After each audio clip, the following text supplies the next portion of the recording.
Hello. Here we go. Hello.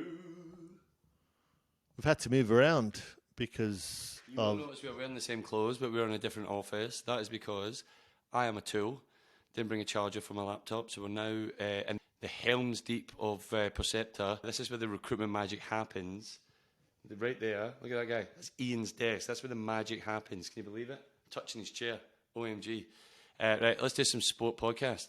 Yep. Let's get to NBA Finals. My thoughts so far, I thought it was going to be 5 games. It's still on course to be that. The only reason I gave the Heat a game, despite them beating my mighty Celtics and beloved Celtics, was, again, purely on the basis that Denver Nuggets, better team all round. If you've got Porter, junior hot. If you've got Murray, who I think is consistent and brilliant player, and then you've got the best player on the planet, Jokic. All you need is one of the Browns to weigh in, KCP to weigh in on different nights. 120 points a night, tough to beat, especially if they put a little bit of effort in defense. Shocking second game from their side. While Miami played terrible in the first game as far as shooting, never poorly shot against the Celtics, unfortunately, as any victim fan would feel. They shot terribly in game 1, to be fair, but came back with aplomb in game 2. And I was always waiting that fourth quarter for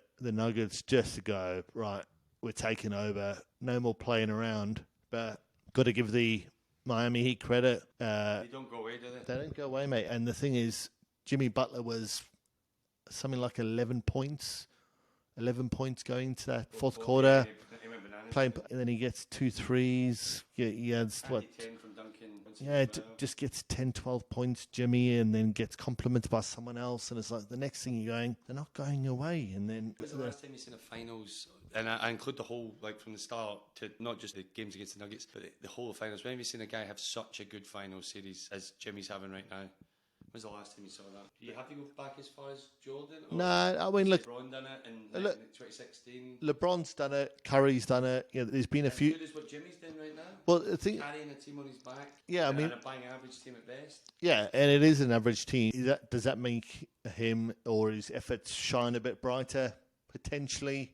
Would he need to do that in a Golden State with the Durants and Currys of the world? No, he wouldn't need to do that. And that puts things into perspective a little bit. But the reality is the guy is cool as a cucumber during the middle of the season. Yeah, averages, 15, 20 points a game. And then the guy just turns on to beast mode in the playoffs. When it matters. That's the money time.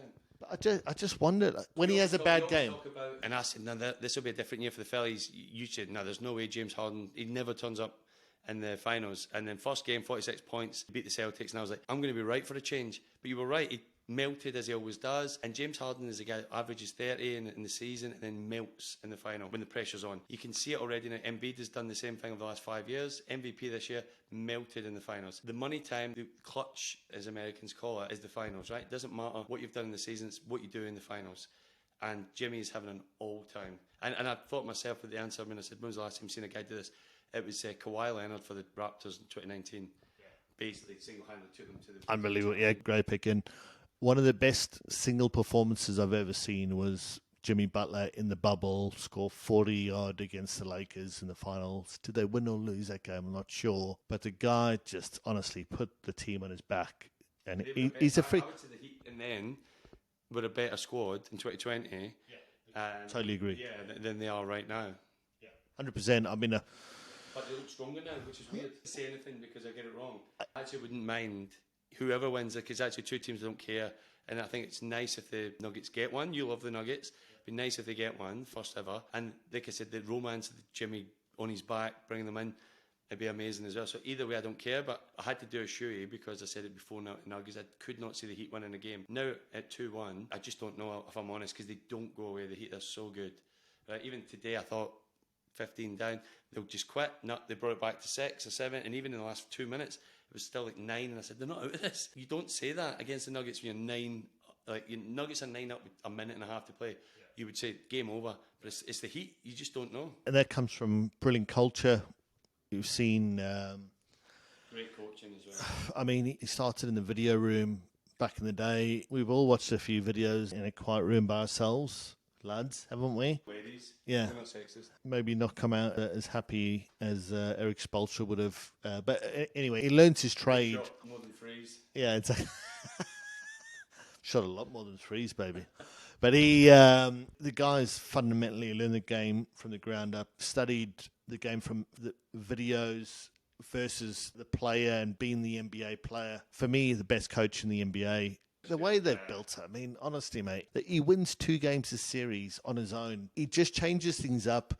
They get a 10-point lead. They might come back 2 or 3. They then have another time. Yeah. The Celtics were in control with about 5 minutes to go in 2 of those games. One was a blowout. The Heat just dominated. But I think 2 of those 3 first games, it was coaching. He just never let them give up, and then he had a bit nous and changed it.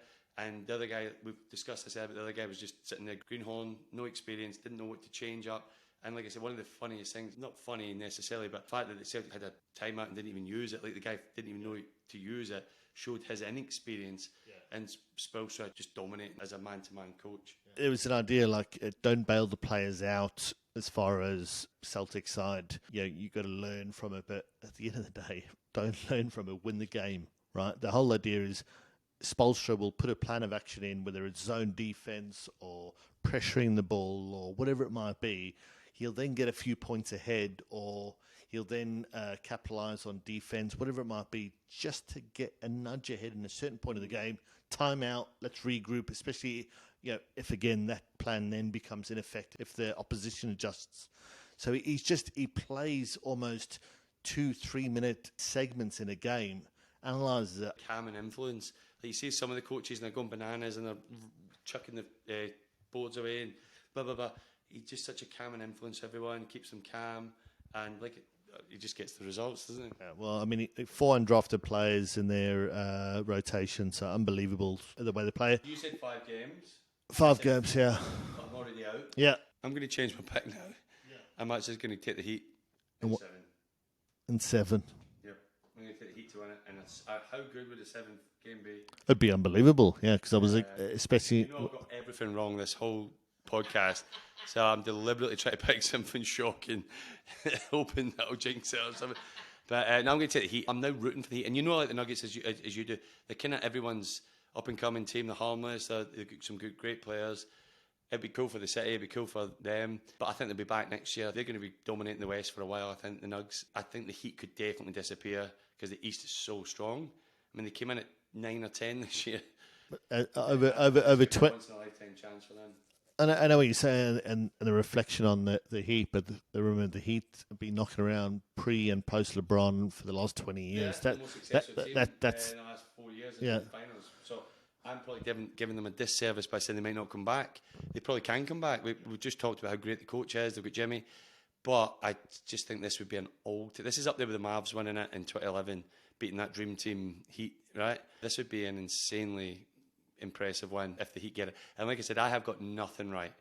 So I might as well just... So if you're going to put a bet on, do not follow Graham McConnell. I'll obviously have to stick to 5 games, hoping that... To be honest, I'm just being... Yeah, it was I think it's Mark Malone, the coach of the Nuggets, was fuming after game 1 despite them winning, fuming after game 2 with the effort and the like. So he obviously feels it might just be a common theme that teams just think they're going to rock up against Miami and just roll them out. What people don't understand is how hard Miami hustle, right? They might not be the smartest. Every second ball. They hustle so hard. They try so hard. They might not be the best free shooters. When they're hot, but they're not the best players, but they hustle and they don't quit. And I think that makes you look bad sometimes. It made the Celtics look bad a couple of games. It's making the Nuggets look bad. And that pisses you off as a coach because it looks like your team's not trying. It's just they're trying just twice as hard. You know what I mean? They just want it more. It's just unbelievable. And they were so poor from 3 during the regular season to then just switch it up and be that good from 3. Martin couldn't fucking miss a shot against the Celtics. He's been Honest to God. And he's been a bit poor. I mean, he's probably the exception to the rule. But when you're talking about... Junior's older than a polar bear wearing a jacket. He's always hot and cold. Such great talent. He's mobile. Bet on him. Poor bastard. Never stood a chance. So You know what's happened to him? we've got I think a double shoey then for GMAC then reshaping his bet to go Miami in 7, double shoey, Poochie still sticking to the Nuggets in 5. we'll see how it unloads. Hope you enjoyed it. See you later.